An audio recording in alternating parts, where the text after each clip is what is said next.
masarap na trabaho, warm naman sila. Though I can't, kasi syempre, sabi sa akin ni Sarah, sinabihan ako ni Sarah before going there, sabi niya, binarningan niya ako na medyo ano daw, medyo masungit daw yung mga taga-Czech Republic. Sabi niya sa akin. Pero nung pagdating ko naman doon, everyone was nice, di ba, attorney? Yung mga, yung sa, ano, sa reception, hotel, everyone was nice naman. Yeah. For Sarah, now that you experienced the Philippines, you work with people here, what would you tell your Czech friends about the Philippines? Wala si Sarah. Sarah. Sorry, I believe there's a bit of confusion. Sarah is not with us. Character niya. Russian. Yes, Okay. I played Sarah's best friend in the Ah, okay. So what can you say about your experiences in the Philippines, filmmaking-wise, and the people that you've worked with? So, quick background. 7 years na nandito ako at asawa kong Pinoy. So, honorary Filipina ako by now. So, obviously, it's more fun in the Philippines. And with regards to the film industry, I agree with a lot of what Attorney Pasha says. I hope that we grow in this industry by creating high-quality movies and by developing the taste of a viewer as well. Pero in my opinion, Spring and Pride can be enjoyed by any viewer. If you're only coming to the movies for a good time, you don't want to read too deep into the multi-level meanings, you will have a good time because it is a really wholesome, feel-good, romantic movie. You're going to feel things. It's going to leave you transformed, so I highly recommend it. But also, if you're curious, if you want to notice the historical parallels, then it's there for you as well.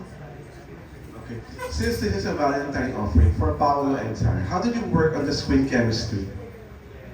The on-screen chemistry, how did you work? Sorry, hindi po siya sa Sarah. Sorry. Okay.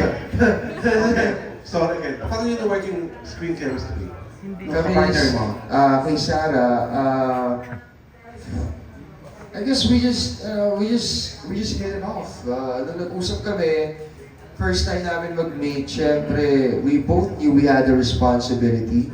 And our responsibility was building the chemistry to better perform our characters.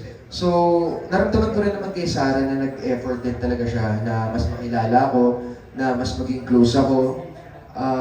And ako rin naman, same. We really got to know each other. Naging close kami ni Sarah. Lahat kami actually, buong cast, lahat kami. Kaya nga after nung shoot, sobrang na separation anxiety kami. Nung natapos na lahat, nung natapos, sobra, parang sabi ko, so tapos sila. So, yeah, I guess that was a sign na talagang na-build namin lahat yung chemistry namin. Hindi lang kay Sarah, pero sa buong cast. Sa buong cast, talagang napakalalim ng bond namin nung shoot.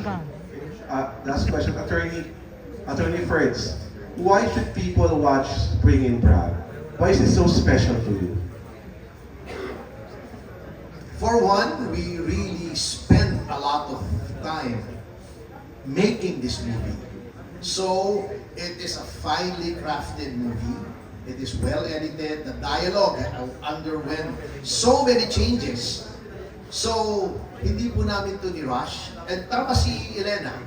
By the way, I saw Elena first in a very good movie, To Russia with Love, opposite Gerald Anderson. That was a very innovative movie, yung storyline niya. It was on Netflix, so I insisted in getting her.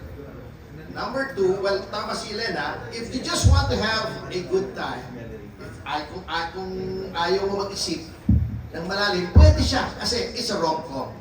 Take it at face value. But if you want to exert a little extra effort, nandoon yung historical context ng movie. Matututo ka ng history, matututo ka ng culture sa...